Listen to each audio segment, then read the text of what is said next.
I wasn't sure why I had been invited. It was a party thrown by some wealthy acquaintance of a friend, the type of affair that happened in the kind of circles I usually didn't move in. But when the invitation arrived, handwritten on thick, expensive paper with a seal of wax pressed on the corner, I decided to go, mostly out of curiosity. The address was in a part of the city I had never been to, where the streets grew quieter and the houses became larger as you drove further in. When I arrived at the mansion, it was exactly how I had imagined it would be. Towering pillars, sprawling gardens, and the soft glow of lights pouring from the windows. The front doors stood open, and from the driveway, I could hear the faint hum of music and laughter from inside. The house was grander on the inside, with high ceilings and chandeliers that sparkled above the crowd of well-dressed guests. I drifted through the rooms, watching as people sipped champagne and made small talk, their laughter echoing against the marble floors. The air was thick with the scent of perfume and expensive cologne. It all felt surreal, like I had stepped into a scene from a film. It didn't take long before things started to feel off. It began subtly at first. I noticed that the faces I had seen earlier seemed to vanish without a word.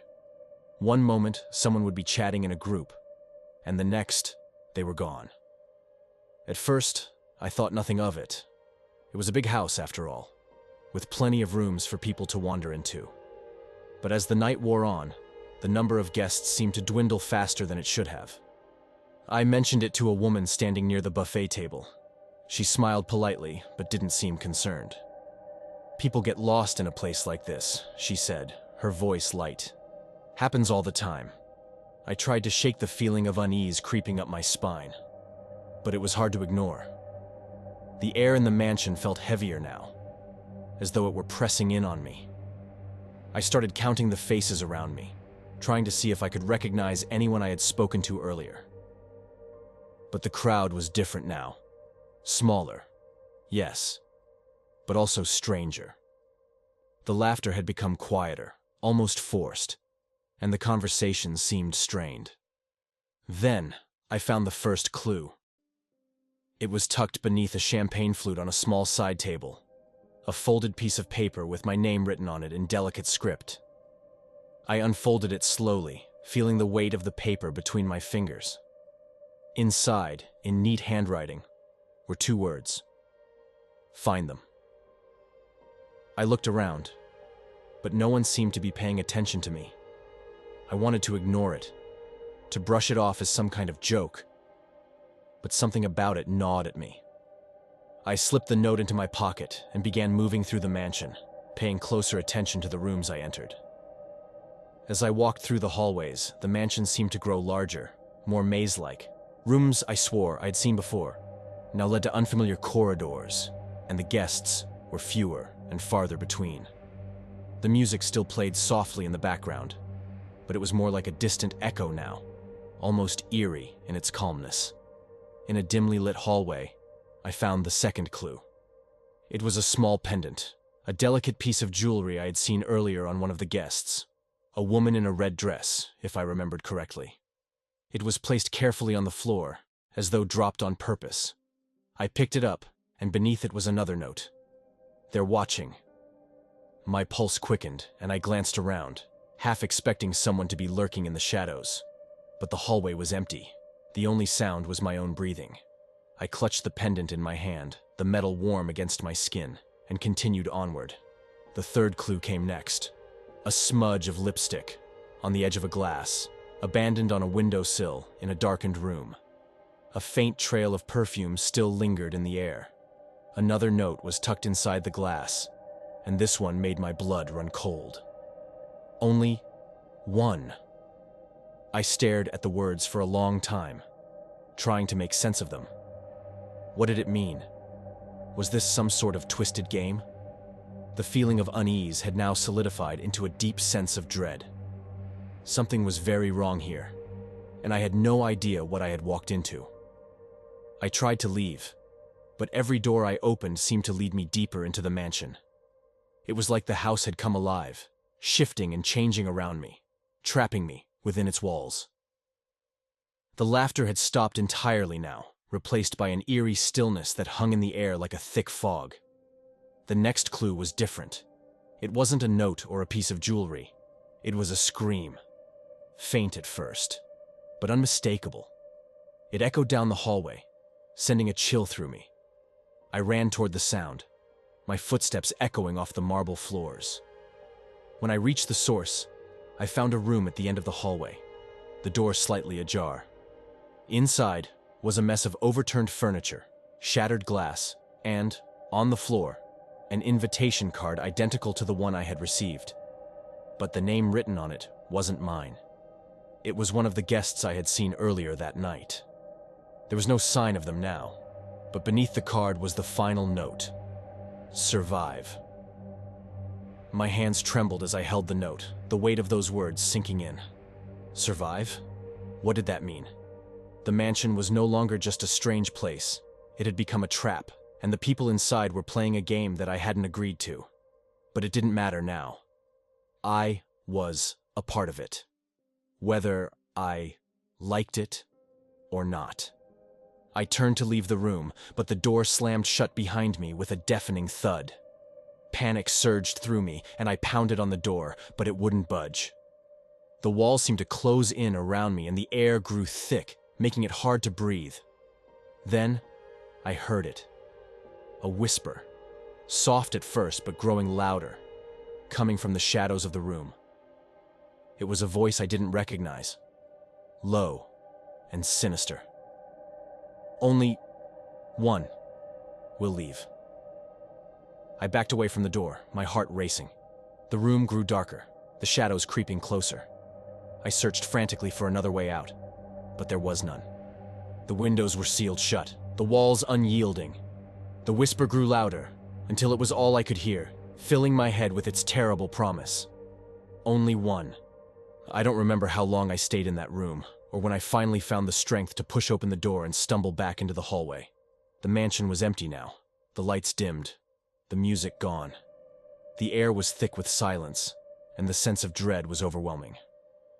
I didn't see another soul as I made my way through the house, my footsteps the only sound. Every room was deserted, every corridor empty. It was as though the party had never happened. When I finally reached the front doors, they swung open easily, the cool night air hitting my face like a splash of water. I stepped outside, my legs trembling, and looked back at the mansion. The lights inside flickered, and for a moment, I thought I saw a figure standing in the doorway, watching me. But when I blinked, it was gone. I never found out what happened to the others.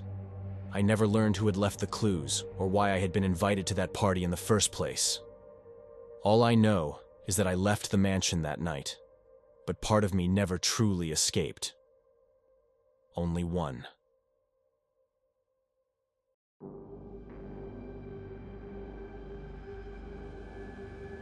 It was one of those nights.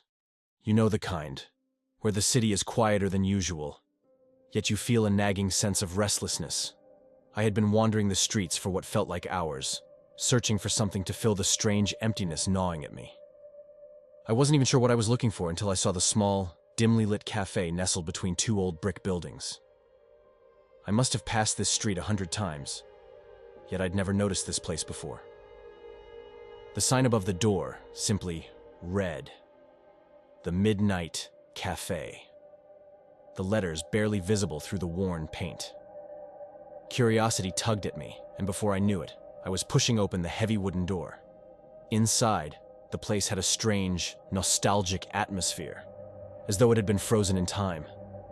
The walls were lined with dark wood panels, and the floor creaked with every step. A few customers sat scattered across the room, each one sitting alone at their tables, sipping coffee or staring blankly at nothing in particular. None of them seemed to notice me as I entered. Behind the counter stood a waiter, tall, thin, with a pale face that looked almost sickly under the dim light. His eyes were hollow, like they had seen far too much, but his expression was unreadable. He greeted me with a slow nod, his lips barely curling into something resembling a smile. I hesitated for a moment, then took a seat near the window. The street outside was empty. the occasional flicker of a streetlight casting fleeting shadows against the sidewalk. I tried to settle into my seat, but something about the place was unsettling. It wasn't just the eerie silence that hung in the air. It was the way the other customers moved, slow and deliberate, almost mechanical.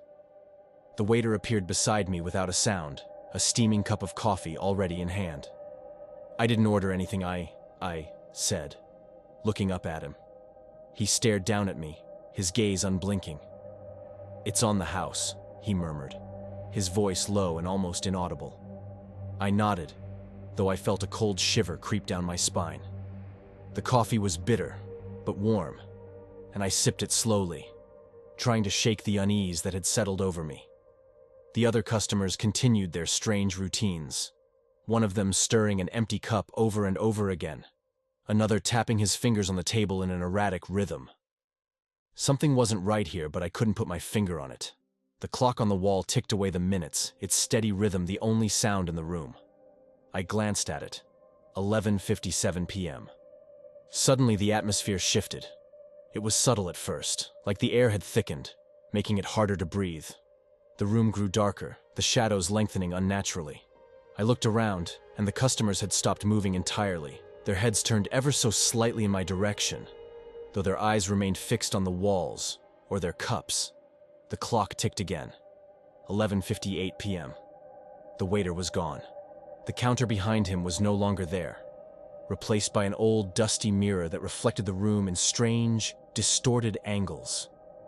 My own reflection seemed unfamiliar, the shadows clinging to my features, twisting them in ways that didn't make sense. I blinked, trying to shake the strange vision. But when I looked back, nothing had changed. The cafe was no longer the same cozy, nostalgic place I had entered. The walls were cracked and decaying, the paint peeling away to reveal rotten wood underneath. The smell of dampness and mold filled the air, and the once warm light had turned cold and harsh. The clock ticked again. 11:59 p.m. I stood up abruptly, my chair screeching across the floor, but the sound was swallowed by the oppressive silence. I needed to leave. I could feel it in my bones. But when I turned toward the door, it wasn't there. The door I had walked through was now just another wall, the bricks crumbling like they had been abandoned for years. Panic began to rise in my chest as I turned to the other customers for help. But they weren't people anymore. Not really. Their skin had turned pale, almost translucent, and their eyes were empty voids. One of them turned his head toward me, his mouth twisting into a grotesque grin, but no sound came out. The clock ticked one last time. Midnight. The world around me shifted violently.